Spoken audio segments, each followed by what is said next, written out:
एक घने जंगल में एक बहुत पुराना और विशाल बरगद का पेड़ था।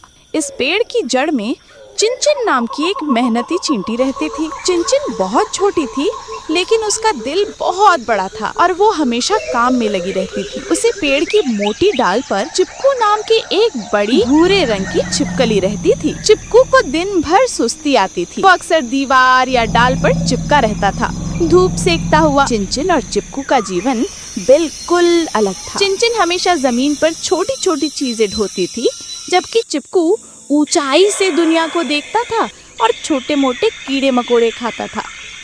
एक दिन बारिश के मौसम के बाद जंगल में एक बड़ा कीचड़ भरा गड्ढा बन गया। चिनचिन मीठा गुड़ का एक टुकड़ा अपने बिल तक ले जा रही थी। जैसे ही वो गड्ढे के पास पहुंची, गुड़ का टुकड़ा फिसलकर कीचड़ में जा गिरा। चिनचिन ने बहुत कोशिश की, लेकिन कीचड़ में फंसने के कारण वो अकेली गुड़ को नहीं निकाल पा रही थी।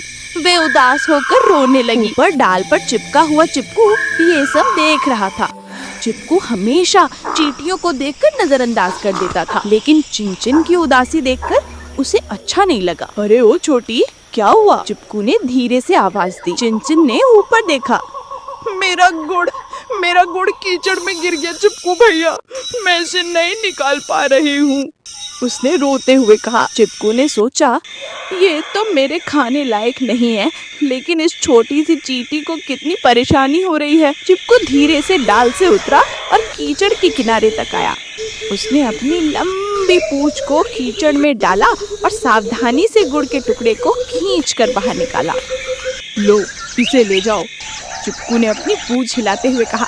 चिनचिन की खुशी का ठिकाना नहीं रहा। धन्यवाद चिपकू भैया, आप तो बहुत दयालु हैं। उस दिन के बाद उनकी दोस्ती शुरू हो गई। चिनचिन अपनी मेहनत से जुटाए छोटे छोटे मीठे टुकड़ों में से एक दाना रोज चिपकू के लिए डाल के पास रखती थी। चिपकू को मीठा पसंद नहीं था, लेकिन वो चिनचिन की भावना का सम्मान करता था और कभी कभी उसे चख लेता था। एक दिन जंगल में एक शैतान मकड़ी आई, जिसका नाम था ज्वालाकी। ज्वालाकी ने अपना बड़ा और मजबूत जाला बरगद के तने पर फैला दिया। चिनचिन और उसकी टोली अपने घर वापस जा रही थी कि अचानक चिनचिन ज्वालाकी के चिपचिपे जाले में फंस गई। बचाओ, कोई मुझे बचाओ, चिनचिन डरकर चिल्लाई। ज्वालाकी मकड़ी पास आने लगी। हो, आज मेरा नाश्ता तैयार है। चिनचिन की आवाज सुनकर चिपकू तुरंत ऊपर से नीचे की ओर भागा।